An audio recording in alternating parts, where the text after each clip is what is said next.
Imagine yourself in the late summer of 1942. You are standing on the high western bank of the Volga River, looking out over a city that stretches for miles along the water's edge. This is Stalingrad. Before the war, it was a place of immense pride, a symbol of the new Soviet industrial might. Its name, given in honor of the nation's leader, was a testament to its importance. It was not an ancient romantic city of golden domes and winding medieval streets. It was a young city, a city of purpose, a city built of concrete and steel. If you enjoy these journeys into the past, I'd really appreciate a quick like, or even a subscribe. It helps our small community of quiet history lovers grow more than you know. I'm always curious where you all are listening from, so feel free to drop a comment with your location and what time it is there. It's fascinating to see our global community connecting through these stories. Now, dim the lights, maybe turn on a fan for that soft background hum, and let's ease into tonight's journey together. The air on this summer day is warm and thick with the sense of industry and nature combined. You can smell the faint, metallic tang from the massive factories that are the city's lifeblood. The Red October Steel Factory, the Dzerzhinsky Tractor Factory, the Barricadi Arms Factory. These are not just workplaces, they are industrial fortresses, sprawling complexes that produce the tanks, the guns, and the steel of the Soviet war effort.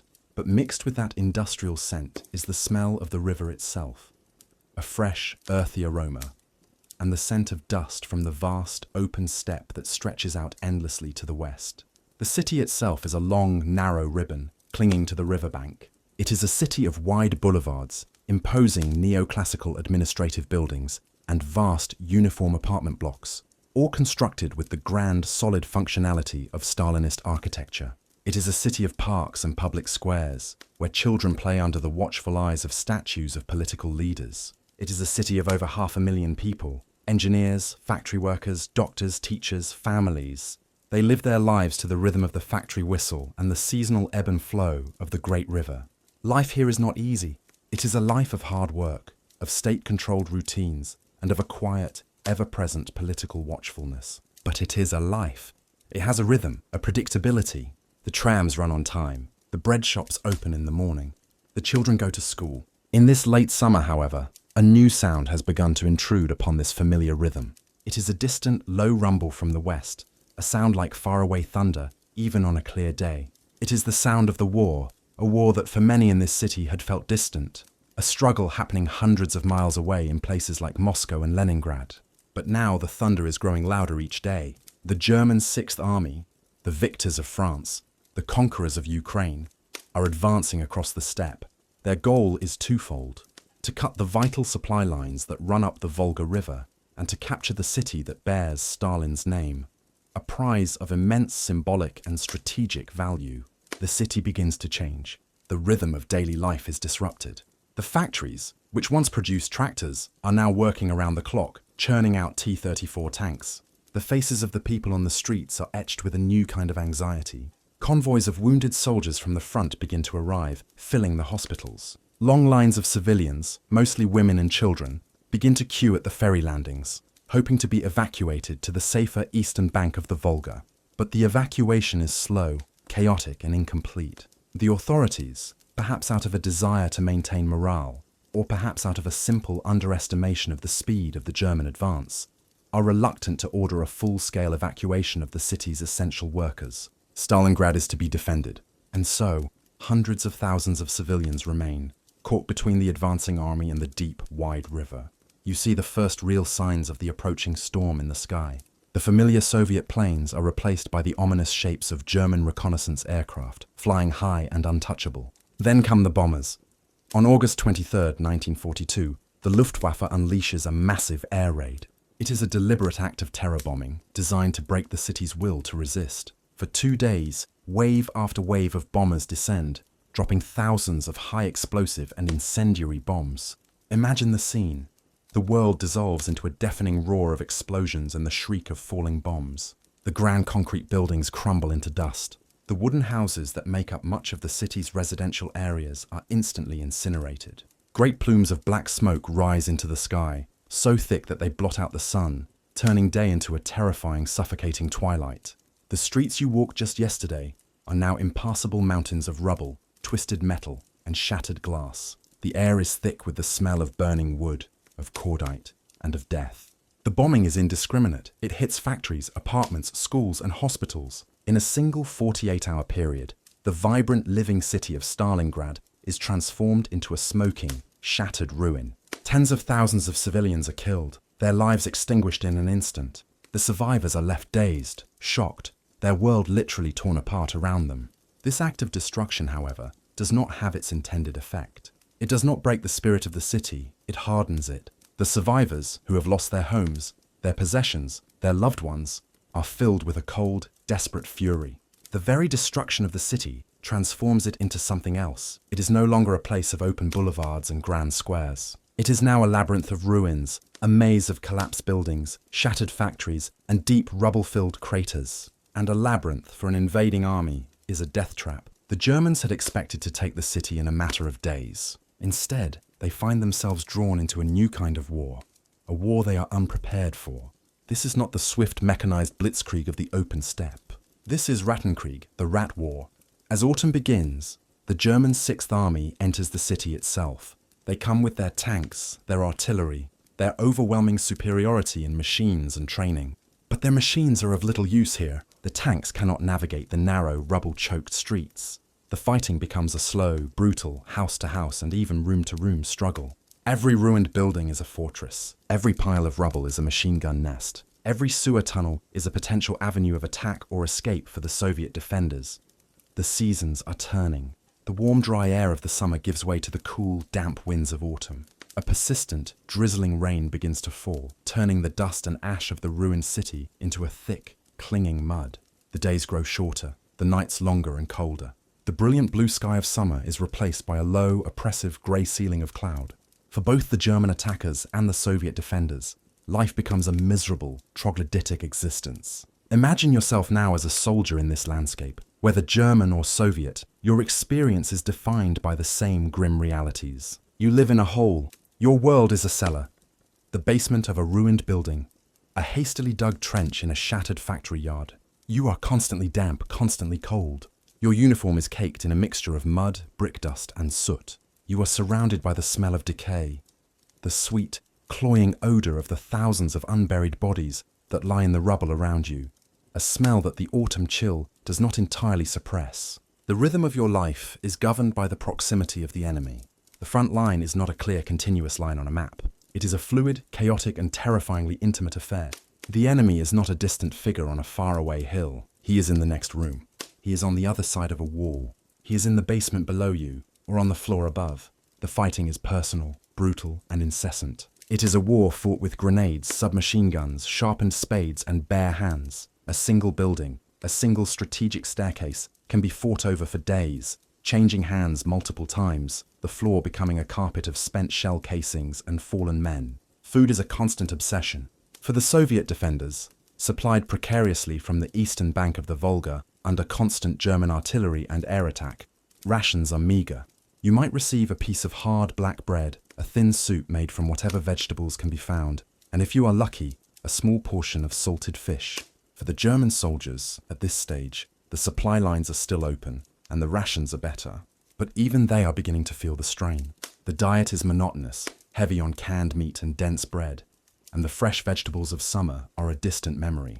Both sides are haunted by the gnawing reality of hunger, a hunger that will only grow more desperate as the season turns. Water is another constant struggle. The Volga River flows just a few hundred yards away, a vast, tantalizing expanse of fresh water. But the riverbanks are a killing zone, constantly swept by sniper fire and artillery. A trip to the river to fill a canteen is a suicide mission. Instead, you get your water from broken pipes, from stagnant pools in bomb craters, from the rainwater that collects in a rusty helmet. Every drop is precious, and every drop is potentially contaminated, carrying the risk of dysentery and other diseases that thrive in these unsanitary conditions. The soundscape of the city is a symphony of destruction. The dominant sound is the constant percussive roar of battle, the chatter of machine guns, the sharp crack of rifles, the deafening crump of mortar shells. But beneath this, there are other, more intimate sounds. The sound of a single loose brick falling from a ruined wall. The squeaking of the rats, which have grown fat and bold, feasting on the dead. The sound of your own heartbeat, loud in your ears during the terrifying silence between bombardments. And at night, in the quiet moments, you might hear another sound carried on the wind from the Soviet lines across the river, the sound of a loudspeaker, blasting Russian patriotic music and messages of defiance, a form of psychological warfare designed to remind you that you are deep in a hostile land, far from home. As October turns to November, the weather grows colder. The autumn rains give way to sleet, and then to the first light snowfalls. The snow is a strange, deceptive blanket. It covers the grime and the ruin of the city in a veneer of clean white purity. But it is a deadly purity. The cold is a new enemy, as dangerous and relentless as the soldiers on the other side of the wall. It seeps into your bones. It makes the metal of your rifle so cold it feels like it burns your skin. It turns the water in your canteen into a solid block of ice. Frostbite becomes a constant threat. Men lose fingers, toes, the tips of their noses and ears to the creeping, insidious cold. The city, which was once a place of life, is now entirely a place of death. The civilians who were not evacuated or killed in the initial bombing are now living a subterranean existence, hiding in cellars and caves dug into the riverbanks. They are ghosts in their own city, emerging only at night to scavenge for food, for firewood, for anything that might help them survive another day. You might catch a glimpse of them, shadowy figures darting between the ruins, their faces gaunt, their eyes wide with a fear that has become their permanent state of being. They are a constant, silent reminder of the human cost of this struggle. For the German soldiers, a new kind of psychological pressure begins to build. They were told this would be a quick victory. They were the invincible Sixth Army, but they are still here, bogged down in this endless, grinding war of attrition in a ruined city at the edge of the world. The vast, empty landscape of the Russian steppe, which seems so easy to conquer in the summer, now feels like a prison. The sky is a vast, empty grey expanse. The sun is a pale, distant disk that provides no warmth. A sense of unease, of being trapped, begins to creep into the letters they write home. They write of the cold, of the mud, of the rats, of the terrifying tenacity of the Soviet defenders. They write with a desperate, false cheerfulness, telling their families they will be home by Christmas. But in their hearts, a cold seed of doubt is beginning to grow. The autumn slowly, inexorably, dissolves into winter. This is not the gentle, picturesque winter of Western Europe. This is a Russian winter, a force of nature of immense and unforgiving power. The temperature plummets to 10 below zero, then 20, then 30. The snow is no longer a light dusting. It is a deep, smothering blanket that buries the ruins even deeper, that fills the craters, that drifts against the walls of shattered buildings. The Volga River, the city's great artery, freezes over, becoming a solid, creaking expanse of ice. The cold transforms everything. It turns the simple act of survival into a monumental struggle. It freezes the oil in the engines of the German tanks and trucks, immobilizing them. It freezes the lubricating fluid in the machine guns, causing them to jam. It freezes the food in the tins, which have to be thawed over a fire before they can be eaten. A fire, of course, is a luxury, as its smoke can give away your position to the enemy. Most of the time, you are just cold, a deep, penetrating, inescapable cold that seems to freeze your very soul. The landscape is now a monochrome world of white snow and black skeletal ruins. It is a place of profound, deathly silence, a silence that is more terrifying than the noise of battle. You wait in your frozen hole in the ground, listening to the wind howl through the shattered buildings, a sound like a grieving ghost. You wait for the next attack, the next bombardment, the next patrol, and you wait for the winter to end. But this is a winter that feels like it will never end. It is a winter that has frozen the city, frozen the war, and frozen time itself. You are trapped in a single, endless moment of cold, hunger, and fear. The vibrant city of Stalingrad is gone. In its place is a great white tomb, and you are one of the millions of souls, living and dead, who are buried within it. The first chapter of this story is over. The chapter of slow, inexorable descent into the heart of a frozen hell. Let us now descend deeper into this frozen world. The grand, strategic battle for a city has ceased to matter to the individual. The war is no longer about maps, or armies, or even nations. It has shrunk to the size of a single shattered room, to the space between one crumbling wall and the next. For the soldiers and the few remaining civilians, life is no longer lived on the surface of the earth. They have been buried alive in the ruins of their own creation. Their existence a subterranean struggle for the most basic elements of survival. Warmth, water, a mouthful of food, and another hour of life.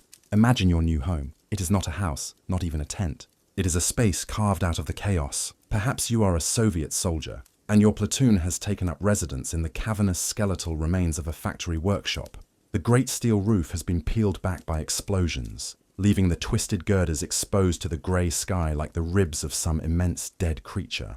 Your living space is a pit dug into the factory floor, surrounded by a barricade of broken machinery, sandbags filled with frozen earth, and the bodies of fallen comrades and enemies, which have become just another building material in this landscape of death. The bodies, frozen solid by the relentless cold, provide a surprisingly effective barrier against the wind and enemy fire.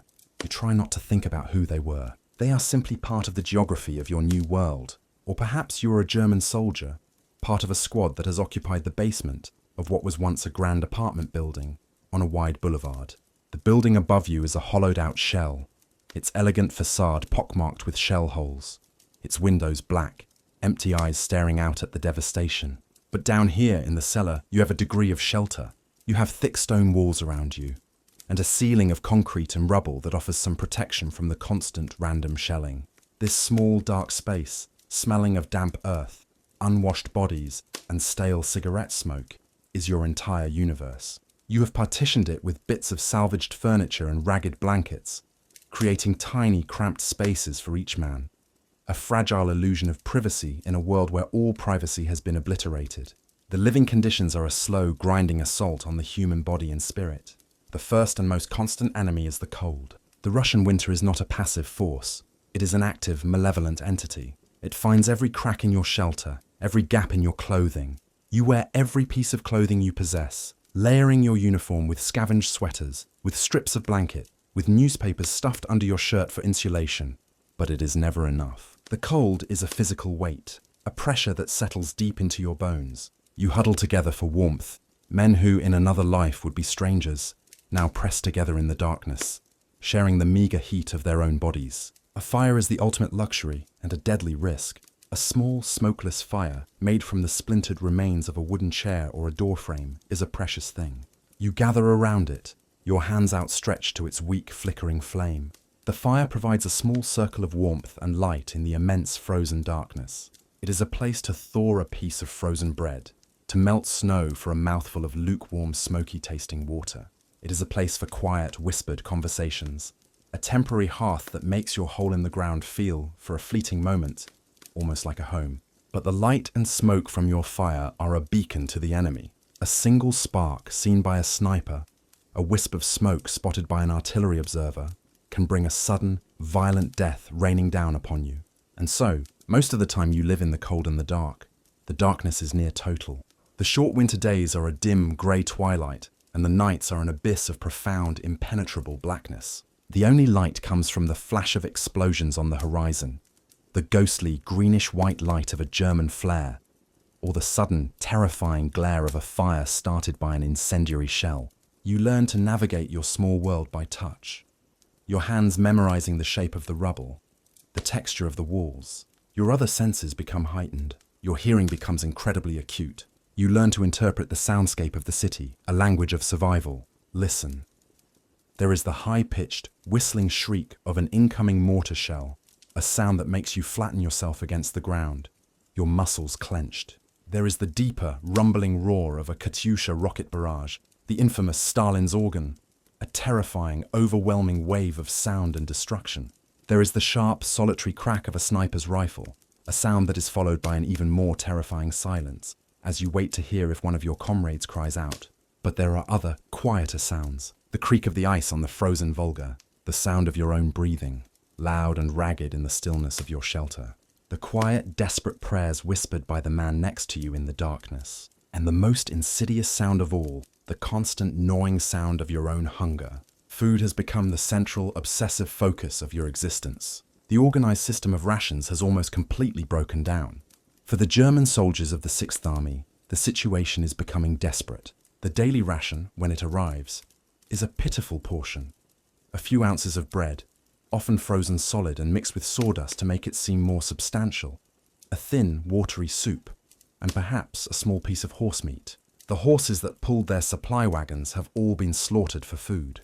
Their frozen carcasses, a grim but vital resource. For the Soviet defenders, The situation is just as dire, but they have one small advantage. They are on their home soil. They know the city, and they have the support, both spiritual and material, of the civilians trapped with them. Imagine you are one of these civilians, a woman with 2 small children, living in a cave dug into the steep riverbank. Your husband is at the front in one of the factories, and you have not heard from him in weeks. Your life has been stripped down to a single relentless task, keeping your children alive. Every night, you leave your cave and venture into the ruined city. You are a scavenger, a ghost haunting the rubble of your former life. You move through the darkness, your senses on high alert, listening for the sounds of patrols, for the whistle of a shell. You are searching for anything that can be burned, anything that can be eaten. You pry frozen floorboards from a shattered house to use as firewood. You dig through the rubble of a bombed-out grocery store, hoping to find a few scattered frozen potatoes, a tin of food that has miraculously survived the blasts. You learn to make soup from leather belts, boiled for hours until they become a gelatinous, barely edible substance. You learn that the library is a good source of fuel, the dry paper of the books burning quickly and brightly, though it feels like a kind of sacrilege to burn the works of Tolstoy and Pushkin for a few moments of warmth. You are in a constant, desperate race against starvation and the cold. The children are your reason for living and your greatest source of fear. They are remarkably resilient. They adapt to this new, terrible world. They learn to be silent, to be still. They play quiet games with bits of rubble in the corner of your cellar. But you see the effects of the siege in their faces. Their skin is pale. Their eyes are too large in their thin faces. They are always hungry, and their small, quiet complaints about the cold and the hunger are a constant, sharp pain in your heart. You tell them stories of the world before the war, of sunshine and parks and full stomachs, and you wonder if they will ever know such a world themselves. Health, in this environment, is a fragile, precious thing. There are no doctors, no medicine, beyond what can be scavenged from ruined pharmacies. A simple cut can become infected and lead to gangrene. A common cold can turn into pneumonia, which in the freezing, damp conditions is a death sentence. And then there are the lice. Everyone has them. They thrive in the unwashed clothes and bodies, a constant, maddening source of itching and discomfort. But they are more than a nuisance. They are carriers of disease, particularly epidemic typhus, or trench fever, which begins to sweep through the cellars and bunkers on both sides. The symptoms are a high fever, a splitting headache, and a debilitating weakness. For a soldier or a civilian already weakened by hunger and cold, contracting typhus is often the final fatal blow. Amidst this landscape of profound suffering, there are still moments of strange, surreal beauty and unexpected humanity. A soldier might find a gramophone in a ruined house and play a record. The scratchy, romantic sound of a tango floating out over the desolate, snow-covered rubble. A sound so out of place, it feels like a message from another dimension. A group of Soviet soldiers might gather around a captured German accordion, one of their number playing a mournful Russian folk song, a moment of shared culture and sadness that transcends the hatred of the front line. You might witness an unspoken truce. At a certain well or broken water pipe, known to both sides, a strange, informal ceasefire might take hold for a few hours each day. A German soldier and a Soviet soldier might find themselves filling their canteens just a few yards apart, carefully ignoring each other, their shared, desperate need for water overriding their duty to kill one another. It is a fragile, temporary peace, a small acknowledgement of their shared, miserable humanity, which will be forgotten the moment they return to the relative safety of their own lines. The psychological toll of this existence is immense. Time itself seems to dissolve. There is no day or night in your dark cellar, only periods of waiting and periods of terror. The constant proximity to death deadens your senses. You step over the frozen bodies of the fallen with a numb indifference. They are no longer people. They are obstacles, part of the landscape. You live in a state of heightened, animalistic awareness, yet at the same time, you feel a profound sense of detachment, as if you are watching a film of your own life rather than living it. For the German soldiers, this psychological strain is compounded by their growing sense of isolation.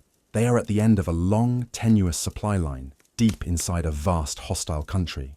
The letters from home, when they get through, speak of a world that no longer seems real, a world of warmth and safety and peace. They read these letters, and the gulf between their reality and the reality of their loved ones seems unbridgeable. How can they explain this? How can they describe the smell of the ruins, the feel of the unending cold, the sound of the rats in the darkness. They can't, and so a profound sense of alienation begins to set in. A feeling that they are a lost tribe, forgotten by the world, trapped in a frozen, waking nightmare. Life has been stripped down to its most brutal, essential elements. The grand ideals for which the war is supposedly being fought, for the fatherland, for the revolution, for glory, have become meaningless, abstract concepts. The only thing that matters now is the man next to you. Your squad, your platoon, your small group of shivering survivors in a dark hole. This is your country now. Your loyalty is to them. You share your last crust of bread with them. You cover for them when they are on watch and fall asleep from sheer exhaustion. You risk your life to drag them back when they are wounded. This bond, forged in the crucible of shared suffering, is the only source of meaning, the only source of warmth in the frozen heart of Stalingrad. You are no longer just a soldier or a civilian. You are a resident of the ruins, a citizen of a city buried alive, and your only goal is to survive until the sun and the world returns. Let us now pull back from the microscopic, room-to-room struggle within the city and ascend for a moment to view the larger, strategic reality that was taking shape on the vast, snow-covered steppe outside Stalingrad. For the men of the German Sixth Army, huddled in their frozen ruins, the world had shrunk to the size of their own small circle of misery. They were focused on the enemy in the next building, on finding their next meal, on surviving the next artillery barrage. They were unaware that the very landscape around them, the vast, empty plains they had crossed with such confidence in the summer, was about to become the jaws of a trap. In the quiet, well-heated command bunkers of the Soviet High Command, a plan of immense scale and audacious ambition had been conceived. It was codenamed Operation Uranus. For weeks, under the cover of the worsening weather and the vastness of the landscape, the Soviets had been secretly amassing huge reserves of men, tanks and artillery on the flanks of the German position at Stalingrad. The German Sixth Army itself was a formidable force, but its flanks were held by their less well-equipped and less motivated allies, Romanian, Hungarian and Italian divisions. It was here, at these weak points, that the Soviets planned to strike. On the morning of November 19, 1942, the storm broke. A massive, deafening artillery barrage, involving thousands of guns, opened up on the Romanian positions to the northwest of Stalingrad. The sound was apocalyptic, a rolling thunder that could be heard in the city itself, a deep, ominous rumbling from the horizon that was different from the familiar sounds of the city fight. For the Romanian soldiers, huddled in their frozen, poorly prepared trenches, it was the end of the world. The barrage shattered their lines, destroyed their command posts, and broke their will to fight. And then, out of the swirling snow and the morning mist, came the tanks. Hundreds of Soviet T-34s, their engines roaring, their tracks churning through the snow, surged forward, followed by vast waves of infantry. Their guttural "Ura" cries a terrifying sound on the winter wind. The Romanian front collapsed almost instantly. The soldiers who were not killed or captured simply fled, a disorganized, terrified mob streaming back across the steppe. A day later, on November 20th, the Soviets launched the southern pincer of their attack, this time against the Romanian forces to the south of the city. The result was the same, a swift, catastrophic collapse. The two great Soviet pincers were now racing across the open steppe, not towards Stalingrad, but towards each other. Their goal, a small town far to the west of the city called Kalach-na-Donu. For the men of the Sixth Army fighting in the city, the first news of these events was fragmentary, confusing, and heavily downplayed by their own command. They heard rumors of a major Soviet attack on the flanks, but they were assured that the situation was under control, that reserves were being sent, that the line would hold. They had been taught to believe in the invincibility of the German army, in the infallibility of their commanders. They continued their own grim work, fighting for another block of houses, for another ruined factory hall, unaware that the ground was shifting beneath them, that their lifeline to the west was about to be severed. On November 23rd, just 4 days after the offensive began, the lead tank units of the two Soviet pincers met at Kalach. The trap had snapped shut. The German Sixth Army, over 250,000 men, one of the most powerful and experienced field armies in the world, was now completely surrounded. They were trapped in a vast pocket of land, a perimeter roughly 40 miles by 25 miles, with the ruined city of Stalingrad at its eastern edge. The Germans would come to call this pocket the Kessel, the cauldron. Imagine the moment that the reality of the situation begins to sink in for a German soldier in the city. The news comes not in a formal announcement, but through a slow, dawning horror. The distant thunder of battle to the west does not go away, it intensifies. The flow of supplies, which had already been tenuous, slows to a trickle, and then stops altogether. The last letters from home are delivered, and no more arrive. The radio operators at Corps headquarters can no longer raise the command posts to the rear. There is only silence. The vast empty steppe that had been their rear, their connection to Germany, to home, is now another front line. They are an island, surrounded by a red ocean. The initial reaction within the Kessel is not panic, but a kind of defiant disbelief. The commander of the Sixth Army, General Friedrich Paulus, sends frantic messages to Hitler's headquarters, requesting permission to attempt a breakout to the west. A breakout, at this early stage, was still possible. The army was still a formidable fighting force, with thousands of vehicles and a reasonable supply of fuel and ammunition. But the order from Hitler, delivered by the head of the Luftwaffe, Hermann Göring, is absolute. There will be no breakout. The Sixth Army is to stand fast. It will be designated Fortress Stalingrad, and it will be supplied from the air. Göring makes a bold, reckless promise. The Luftwaffe will fly in the hundreds of tons of food, fuel, and ammunition needed every single day to keep the army alive and fighting. This decision, made hundreds of miles away by a leader completely detached from the reality on the ground, seals the fate of the Sixth Army. An airlift of this scale, in the middle of a Russian winter, with Soviet fighters and anti-aircraft guns controlling the skies, is a logistical fantasy. But for the men in the cauldron, it is their only hope. And so, they wait. They wait for the skies to fill with the steady, reassuring drone of German transport planes. The airlift, when it begins, is a tragic failure. The Junkers Ju-52 transport planes, slow and vulnerable, are shot out of the sky by the dozens. The weather is atrocious, with blizzards and freezing fog making flying impossible for days at a time. The few planes that do get through can only carry a fraction of what is needed. On a good day, the airlift might deliver 100 tons of supplies. The army needs at least 500 tons just to survive at a subsistence level. For the ordinary soldier, the failure of the airlift is measured in his stomach. The daily ration is cut and then cut again. The bread portion shrinks to a few ounces, then to just 2 ounces. A single thin, frozen slice. The horse meat runs out. The men begin to eat the dogs that had followed the army, then the rats that infest the ruins. They boil leather equipment to create a foul-tasting, gelatinous broth. Starvation becomes a constant, gnawing presence. The men grow gaunt, their faces hollow, their bodies wasting away under their lice-infested uniforms. They become slow, listless, their movements dictated by the need to conserve every precious calorie of energy. The cold intensifies. The temperature drops to 40 degrees below zero. Frostbite is rampant.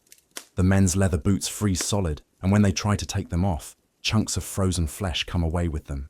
The field hospitals, located in freezing cellars, are scenes from a nightmare.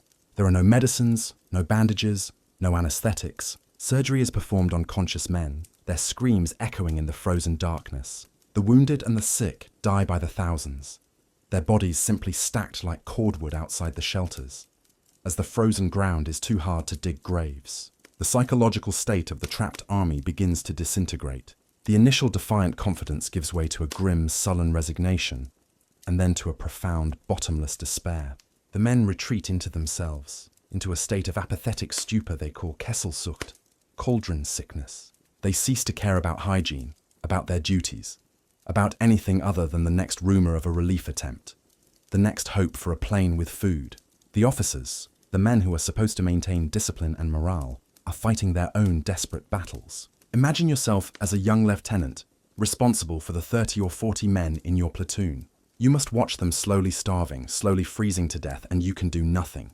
You must still order them to fight, to hold their positions, knowing that it is a hopeless, meaningless struggle. Your own faith in your leaders, in the very cause for which you are fighting, begins to crumble. In the quiet moments, in your frozen dugout, you write letters home, but you know these letters will likely never be sent. The last mail plane has flown. You are writing to ghosts, to a world you will never see again. These last letters from Stalingrad, many of which were captured by the Soviets and preserved, are among the most powerful and heartbreaking documents of the war. They are filled with a desperate love, a profound longing for home, and a clear-eyed, philosophical acceptance of the end. A soldier writes to his wife, "Do not be sad. I have always known this could happen. We are soldiers, but know that my last thought will be of you and the children. Kiss them for me." An officer writes to his father, a Protestant minister, "I have searched for God in the cellars of Stalingrad, and I have not found him, but I have found him in the hearts of my comrades. That is enough." Another writes with a chilling clarity, "We are a lost army. We have been sacrificed for a cause I no longer understand. Please, forgive me."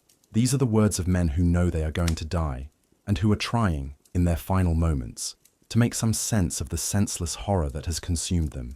In late December, a final desperate hope appears. A German relief force, Operation Winter Storm, led by the brilliant Field Marshal von Manstein, fights its way across the frozen steppe, getting to within 30 miles of the cauldron.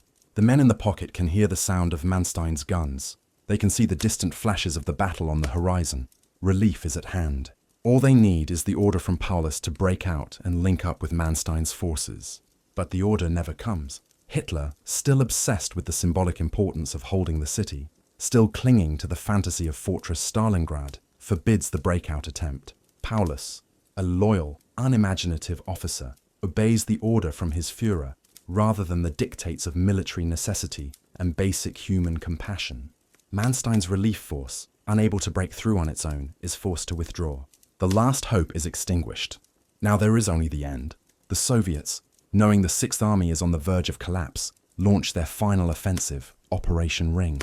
They systematically begin to shrink the cauldron, capturing the last remaining airfields, squeezing the German defenders into an ever smaller pocket within the ruined city. The fighting is still vicious, but it is the fighting of dying men. A final spasmodic act of defiance. The cauldron is split in two. The remaining German soldiers are pushed back into the very heart of the city they had fought so hard to conquer, back into the cellars and the ruined factory halls. The hospitals are overflowing with thousands of wounded men who can no longer be moved. The ammunition runs out, the food runs out. All that is left is the cold, the darkness, and the slow, inevitable approach of the end. The encirclement is complete, not just physically, but psychologically. The men of the Sixth Army are no longer soldiers in an army. They are shades in a frozen underworld, waiting for the silence to fall. Let us remain in this profound quiet for a while.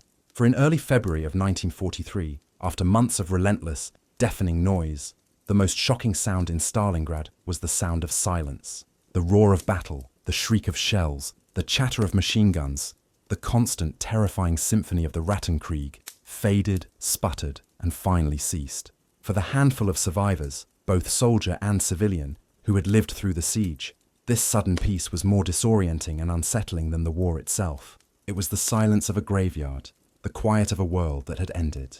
The end did not come with a single dramatic climax. It came in a series of slow, agonizing whimpers. The once mighty Sixth Army, now squeezed into two small, disconnected pockets within the city, was no longer a coherent fighting force. It was a collection of starving, freezing, and utterly exhausted men, huddled in the basements of ruined buildings, waiting for the inevitable. The chain of command had dissolved. Communication between units was gone. Each small group was an island of despair, its only objective to survive another hour. In the southern pocket, in the basement of the ruined Univermag department store, was the headquarters of the Sixth Army's commander, Friedrich Paulus. Hitler had promoted Paulus to the rank of Field Marshal at the last minute. It was not an honor, it was a command. No German field marshal in history had ever surrendered. The message was clear. Paulus was expected to fight to the last man and then take his own life. But Paulus was not a Nazi fanatic. He was a professional soldier, and he was also a broken man. He saw the suffering of his men.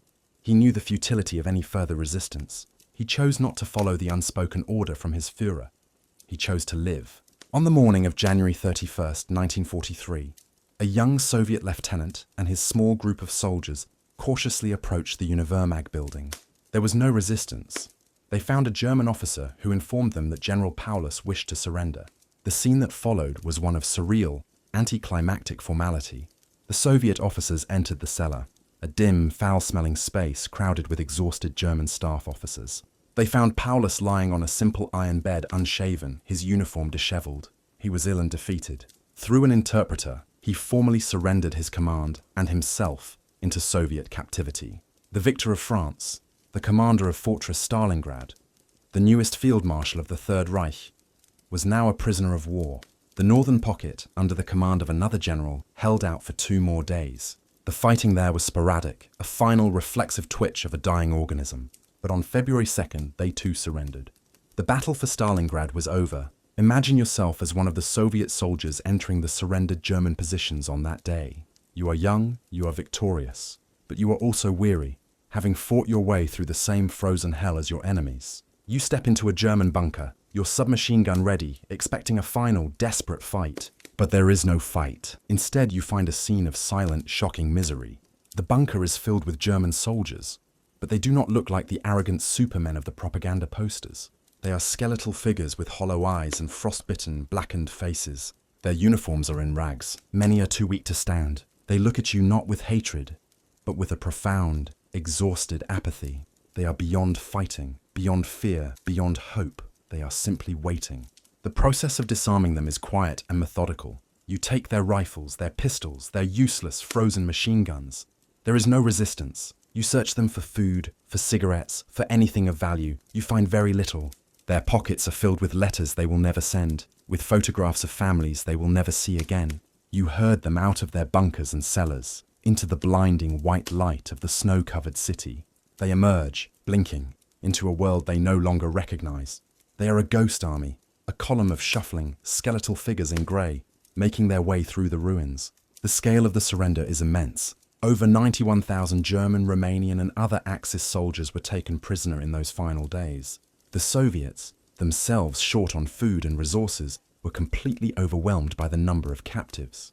The long march into captivity begins. For the surrendered soldiers, this is the final, agonizing chapter of their ordeal. They are forced to march for miles through the deep snow, in the bitter cold, towards makeshift prison camps on the open steppe. They have no food, no water, no medical care. They are already weakened by months of starvation and disease. The march becomes a death march. Men collapse in the snow, and they are left where they fall. To stop is to die, to be swallowed by the vast white indifferent landscape. Of the 91,000 men who surrendered at Stalingrad, only around 5,000 would ever see Germany again. The rest would perish in the brutal conditions of the Soviet prison camps, victims of starvation, disease, and the deep abiding hatred that this war had engendered. The silence that descends upon the city is not a peaceful silence. It is a silence filled with the ghosts of the 500,000 soldiers, German and Soviet, who have perished here. It is a silence that echoes in the hollowed-out buildings and the empty, snow-filled streets. For the victorious Soviet soldiers, their initial elation is quickly replaced by the grim reality of the task ahead. The city is not just a ruin, it is a vast open grave. Their new job is to begin the process of clearing the rubble, of finding and burying the thousands upon thousands of frozen corpses that litter the landscape. It is a slow, grim, and heartbreaking task. They find bodies in every conceivable place, in cellars, in attics, in sewer pipes, frozen at their machine gun posts, huddled together in groups where they had tried to find warmth. They find Germans and Russians, often lying side by side, their enmities erased by the great equalizer of death. The process of burial takes months. And even then, for years to come, the spring thaw will reveal more of the city's hidden dead. And what of the civilians?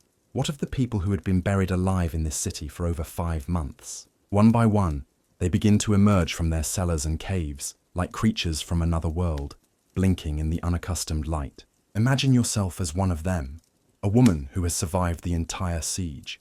You climb the steps out of your cellar, the place that has been your entire world for months. You see the sky, a vast open expanse, no longer filled with the terrifying drone of bombers. You breathe the air, cold and crisp, and free from the constant smell of cordite. And you look out upon your city. It is gone. The familiar streets, the buildings, the parks, all have been obliterated. The landscape is a jagged, alien moonscape of rubble and snow. You are standing in a place you no longer recognize. You search for your old apartment building, but there is nothing left but a pile of shattered concrete. You are a stranger in your own home. The feeling is not one of joy or victory, but of a profound, disorienting loss. You have survived, but what have you survived for? Everything you knew, everything you loved has been destroyed. The returning civilians, their numbers small at first, begin the monumental task of bringing their city back to life. They are mostly women. They work alongside the soldiers, clearing rubble, repairing what can be repaired, burying the dead. They are driven by a fierce, stubborn pride. This is their city. They will not abandon it. They begin to create a semblance of life amidst the ruins. A makeshift market appears, where people trade a salvaged pair of boots for a piece of bread. A school is opened in a cleared-out basement, the children learning their letters, while the sound of controlled demolitions echoes in the distance. The city that had been a symbol of industrial modernity had been reduced to a pre-industrial state of existence. The people live like pioneers, like early settlers in a new, harsh land. They are tough, resilient, and bound together by their shared experience. They are the true victors of Stalingrad, the ones who endured, who survived, and who would, brick by painstaking brick, rebuild their world from the ashes. The surrender at Stalingrad was more than just a military defeat for Germany. It was a profound psychological blow. The myth of the invincibility of the German army was shattered forever. The news of the loss of an entire army, of 250,000 men, sent a shockwave through the German public. For the first time, they were confronted with the reality of the war on the Eastern Front, a reality that their own government had tried so hard to conceal. It was the beginning of the end for the Third Reich, a turning point in the war from which they would never recover. For the Soviet Union, the victory at Stalingrad was a moment of immense national pride, a symbol of their resilience and their capacity for sacrifice. The city itself became a sacred place, a hero city of the Soviet Union. The battle was mythologized, its story told and retold in books, films, and songs. It became the foundational myth of the Great Patriotic War, a story of heroic sacrifice against a barbaric invader. But for those who were there, for the handful of survivors, the reality was far more complex and far less heroic than the myths. It was not a story of grand gestures, but of small, desperate acts of survival. It was a story of hunger, of cold, of fear, and of the strange, unbreakable bonds that can form between human beings in the face of unimaginable suffering. The silence that fell over Stalingrad in February of 1943 was not the silence of victory or defeat. It was the silence of exhaustion, the quiet that comes after the storm has passed, leaving behind a world that has been scoured clean of everything but the most essential and most painful, human truths. Let us remain in the ruined city, but let us now move forward in time, past the shock of surrender and the grim task of burying the dead. Let us witness the first tentative stirrings of rebirth. The period immediately following the end of the battle was not one of celebration, but of a slow, arduous, and almost surreal transition from a state of total war to a state of fragile, embryonic peace. For the survivors, the end of the fighting was simply the beginning of a new, and in many ways, equally challenging struggle. The struggle to live again. The city that emerged from the silence was a ghost of its former self. It was a landscape of almost complete annihilation. Official Soviet reports, compiled in the months after the surrender, attempted to quantify the destruction. In the central districts of the city, not a single building was left habitable. Over 40,000 houses, 37 hospitals, and nearly 200 schools had been completely destroyed. The infrastructure of a modern city, the power grids, the water mains, the sewer systems, the tram lines, had ceased to exist. The very ground was a churned, frozen morass of rubble, twisted steel, unexploded ordnance, and human remains. It was a place that, by all rational measures, should have been abandoned, left as a monument to the horrors of war. But Stalingrad was not just any city, it was a symbol. Its defense had cost the Soviet Union over 1 million casualties, a sacrifice of such magnitude that it demanded an equally monumental response. Almost immediately after the German surrender, a decree came from Moscow. Stalingrad would be rebuilt. It would not just be rebuilt, it would be reborn, rising from its own ashes as a testament to Soviet resilience and an eternal rebuke to the fascist invaders. This decision was not based on economic or logistical practicalities. It was an act of political will, a statement to the world and to its own people. The first wave of rebuilders were the soldiers of the Red Army who had just finished fighting for the city. Their role transformed overnight. The soldier with the submachine gun became the sapper with the mine detector. The infantryman became the laborer with the pickaxe and shovel. Their new war was a war against the ruins themselves. The first priority was to make the city safe. They had to clear the thousands of mines and booby traps left by both sides. They had to deal with the vast quantities of unexploded bombs and shells that lay buried in the rubble. A constant, deadly threat. Every shovelful of debris was a gamble. At the same time, the grim task of sanitation began. The thousands of frozen corpses that had been collected had to be buried in massive communal graves on the outskirts of the city. The cellars and basements that had served as shelters and hospitals had to be cleared and disinfected to prevent the spread of disease. The city was, in essence, being sterilized, purged of the physical remnants of the battle. The few thousand civilians who had survived the siege, living like ghosts in their subterranean burrows, were the nucleus of the city's future population. Imagine yourself as one of them, emerging into this new reality. Your first task is to find a place to live.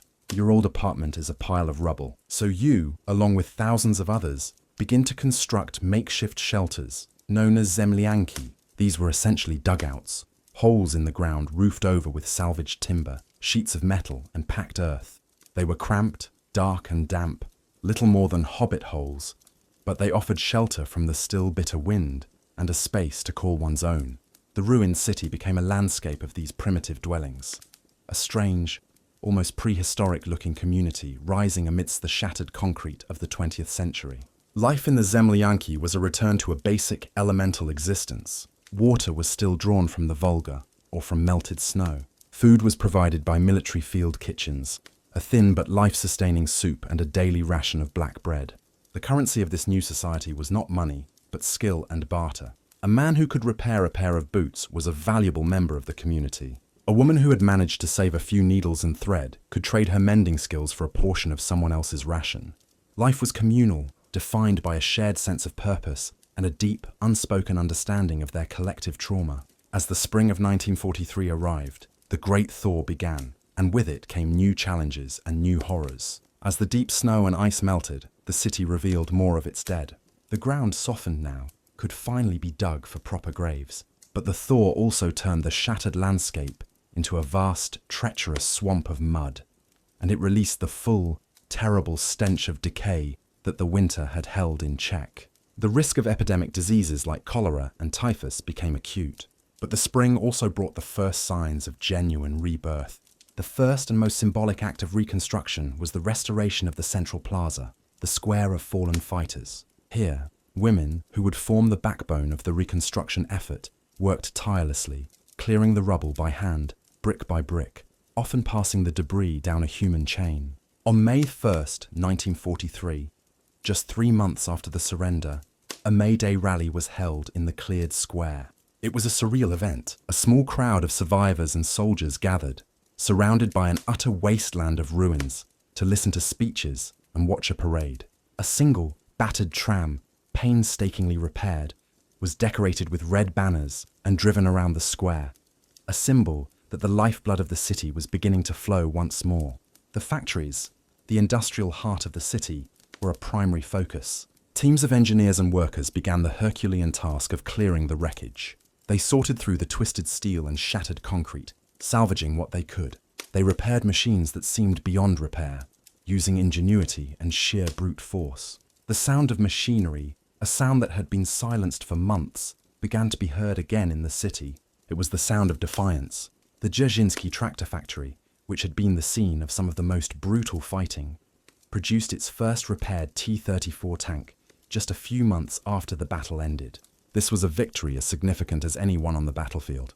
It was a statement that Stalingrad was not dead. A new wave of people began to arrive in the city. They were not soldiers, but volunteers from all over the Soviet Union. They were part of a patriotic movement, the Cherkasovskoye Dvizhenie, named after a female worker from the city who had organized the first volunteer reconstruction brigades. They were mostly young women and girls who came to Stalingrad out of a sense of duty and a desire to contribute to the war effort. They lived in rough communal barracks. They worked long, hard hours, and they were a vital force in the city's reconstruction. They brought with them a new energy, a sense of hope that began to permeate the grim atmosphere of the ruined city. The archaeology of the city's reconstruction is a fascinating story in itself. The entire city became a salvage yard. Every piece of rubble was examined. Bricks were cleaned and stacked to be used again. Twisted steel girders were straightened and repurposed. Even the wrecked German military hardware was put to use. The armor plating from destroyed tanks was used to patch roofs or reinforce walls. Helmets were used as cooking pots. It was a process of total, pragmatic recycling, born of absolute necessity. The The city was, quite literally, being rebuilt from its own shattered bones. The personal stories of the survivors from this period are a testament to the resilience of the human spirit. There is the story of the schoolteacher who held classes for a handful of children in a cleared-out cellar, using charcoal to write on a piece of salvaged wallboard. There is the story of the librarian who spent months digging through the rubble of the city library, rescuing any book that had survived the fires and the shelling, carefully cleaning and repairing them, determined to preserve this small piece of the city's cultural soul. There is the story of the musician who found a serviceable accordion in the ruins and would play for the workers in the evenings, his music a source of comfort and a reminder of a life beyond the daily grind of survival. But the psychological scars of the siege ran deep. The people of Stalingrad were living in a landscape of constant traumatic memory. Every street corner held the ghost of a firefight. Every ruined building was a tomb. The children in particular were affected.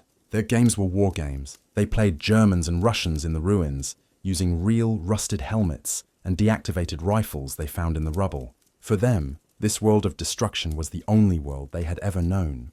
For the soldiers who had fought there, both Soviet and the few German survivors in captivity, the city became a defining, inescapable part of their identity.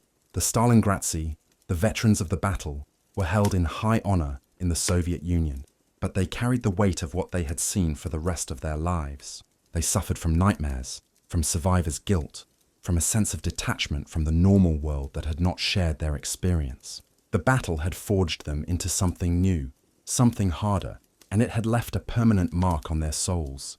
The reconstruction of Stalingrad would take decades. A new city was planned, a grander, more monumental city, designed to be a living memorial to its own heroic defense. The old city was almost entirely erased, buried under the foundations of the new one.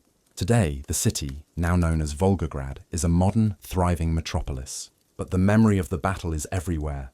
It is in the great statue of Mother Russia that dominates the skyline from the heights of Mamayev Kurgan, the hill that saw the most intense fighting. It is in the names of the streets, named after the heroes and divisions that fought there. It is in the grain of the concrete of the buildings, which still sometimes yields a shard of shrapnel from 1942. The period immediately after the silence was a unique time in history.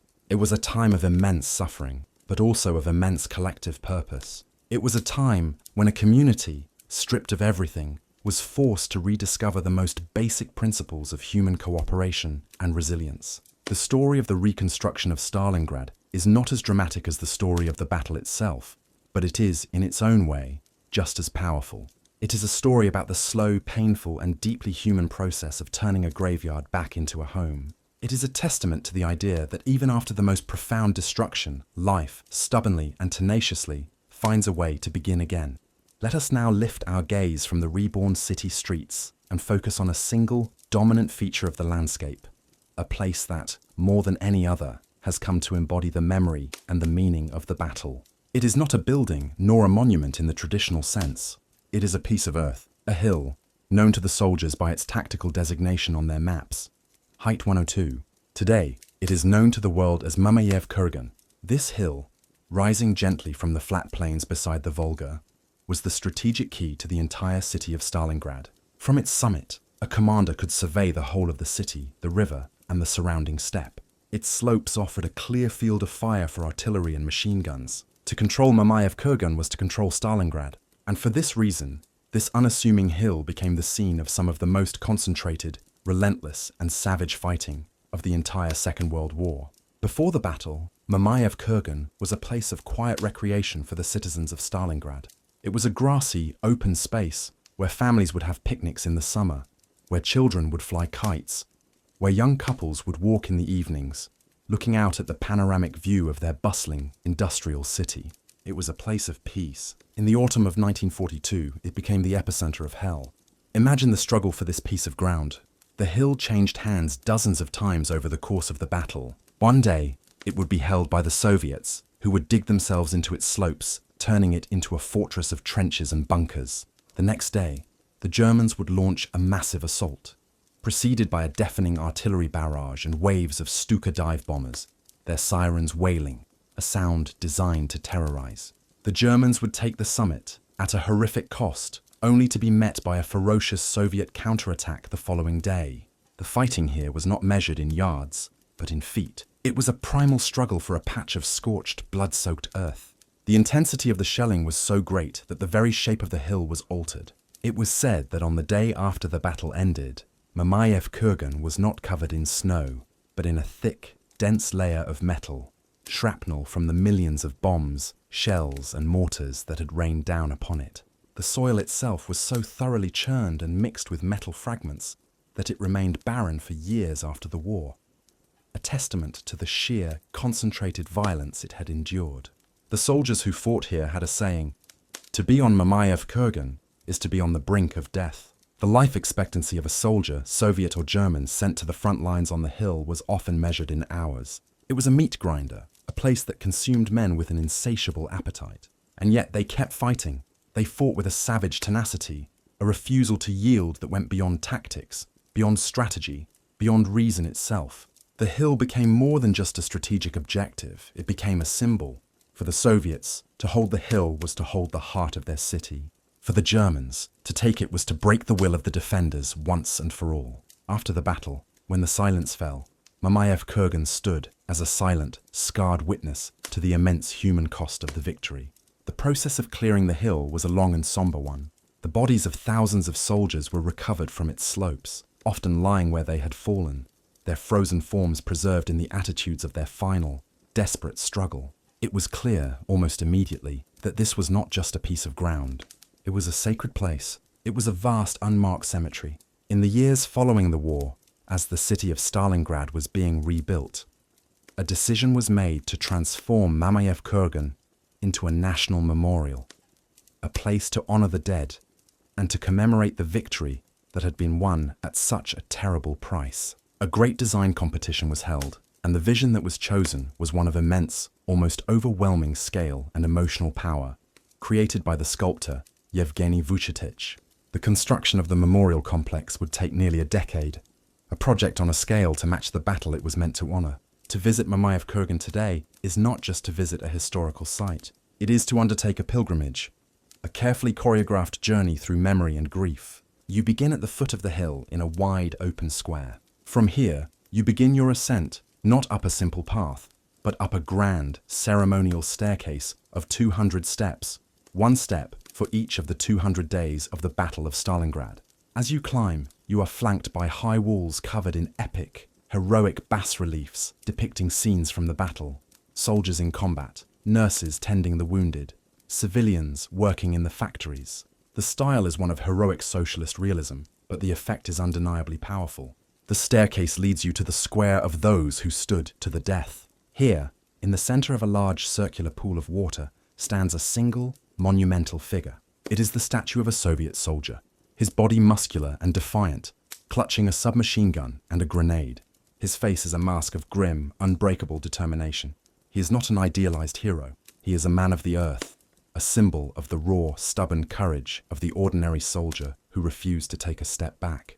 He is a symbol of the famous Soviet order, not one step back. From this square, you enter the most solemn and moving part of the memorial. You walk into a large, circular, subterranean chamber, the Hall of Military Glory. The feeling is one of entering a secular temple, a modern tomb.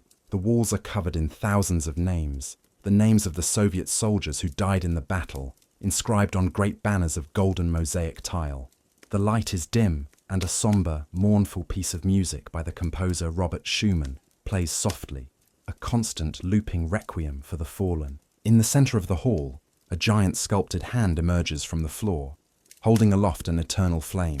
The flame is reflected in the polished granite floor and the golden mosaics, filling the space with a warm, flickering, eternal light. As you walk slowly around the circular hall, reading the endless lists of names, you are surrounded by the overwhelming, silent presence of the dead.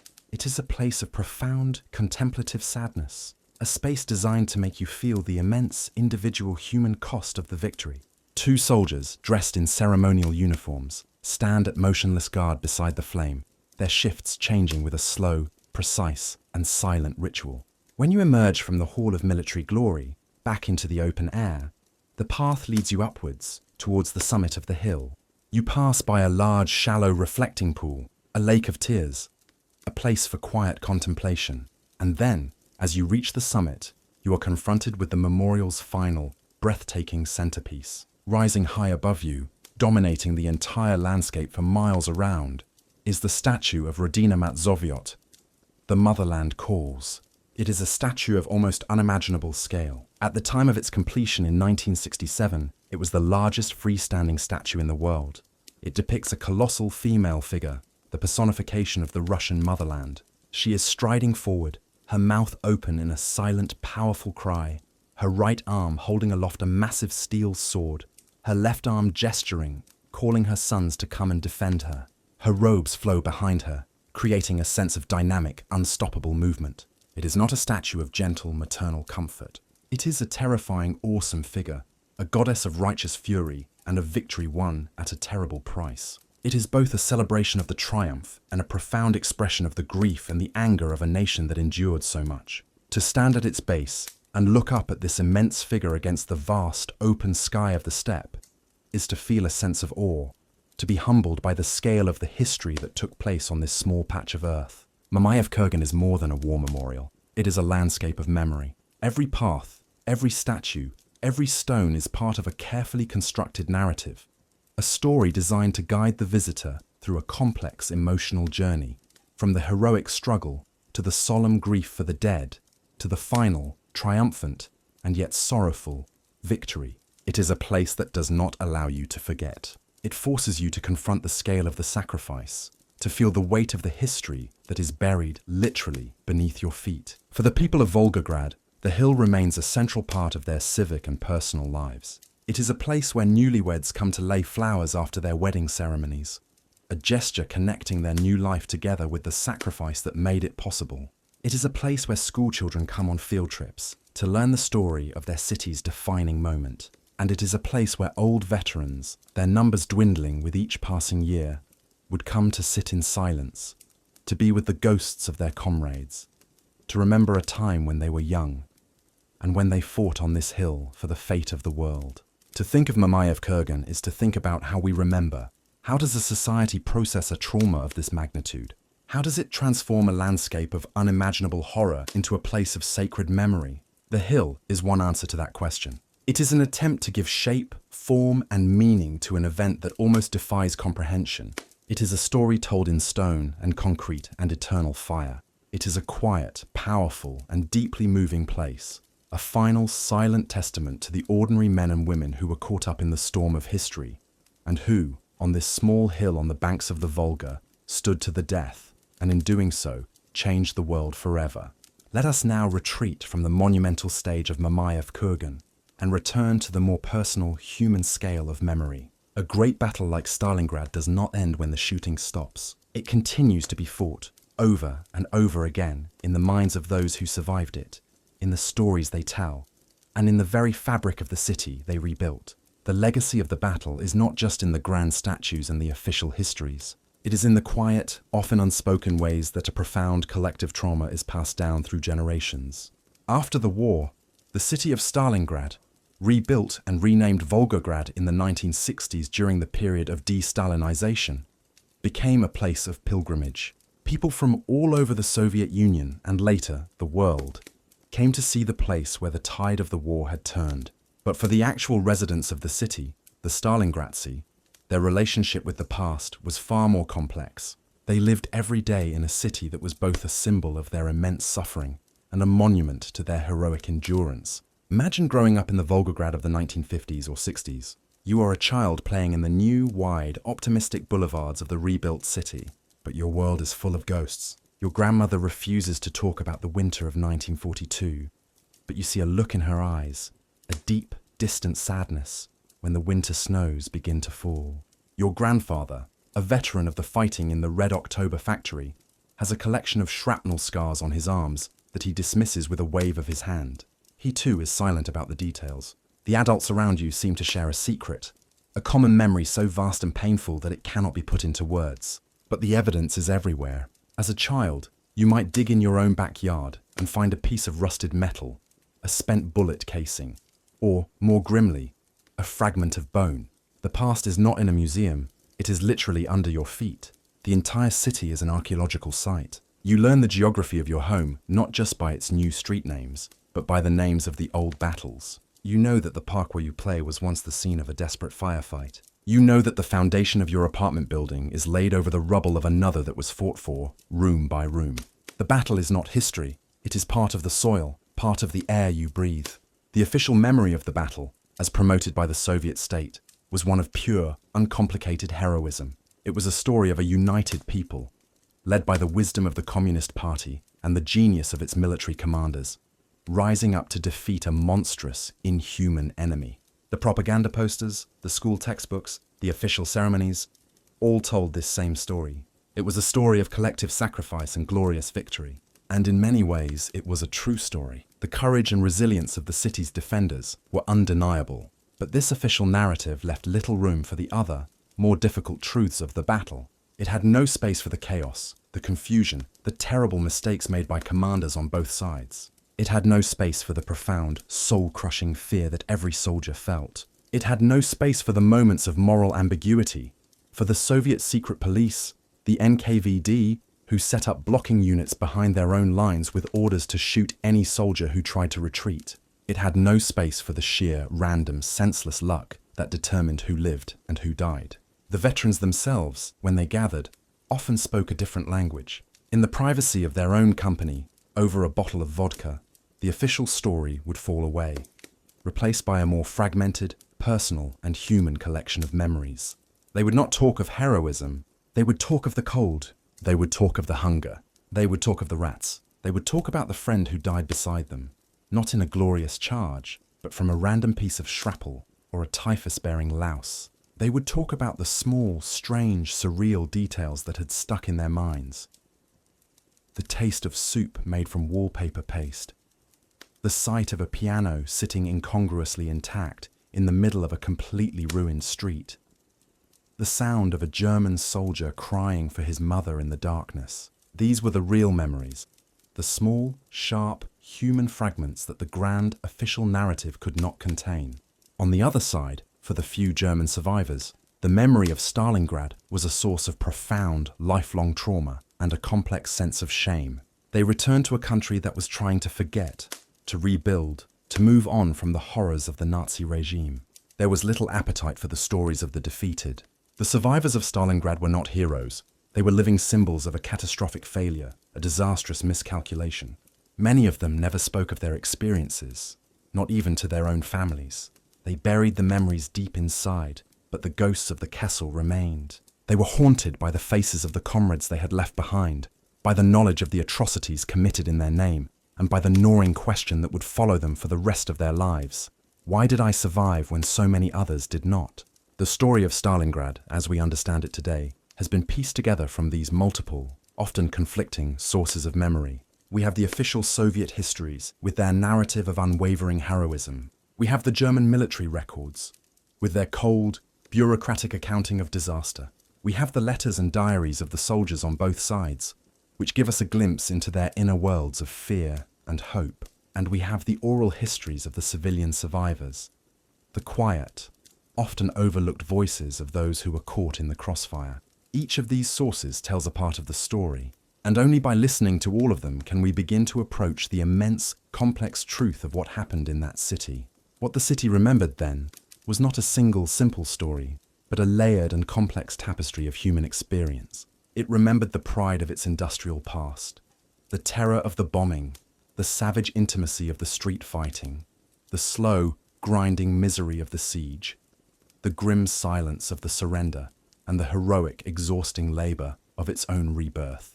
It remembered the courage of its defenders, but it also remembered the profound, inescapable suffering of all who were trapped there. To contemplate Stalingrad is to contemplate the extremes of the human condition. It is a story that shows us the depths of our capacity for cruelty and destruction, but also the heights of our capacity for endurance, for sacrifice, and for a strange, stubborn kind of hope. It reminds us that cities are more than just collections of buildings. They are living organisms with memories and souls. And even when they are destroyed, when they are reduced to nothing but rubble and dust, that memory can endure. And so, as you lie now in the comfort and safety of your own bed, in a world at peace, Let the story of this distant, frozen city become a quiet counterpoint to your own reality. The silence you hear is not the silence of a graveyard. It is the silence of a home, a place of safety. The warmth you feel is not the fleeting, precious heat of a hidden fire, but the steady, reliable comfort of a modern world. The memory of Stalingrad does not ask for your judgment, or your horror, or even your pity. It only asks to be remembered. To be remembered not as a simple story of victory and defeat, but as a profound and deeply human story about what it means to endure, to survive, and to, against all odds, begin again. Let the echoes of that story fade now, like the distant rumble of a storm that has passed. Let the quiet of your own space envelop you, and allow yourself to drift into the deep and peaceful and well-earned silence of sleep.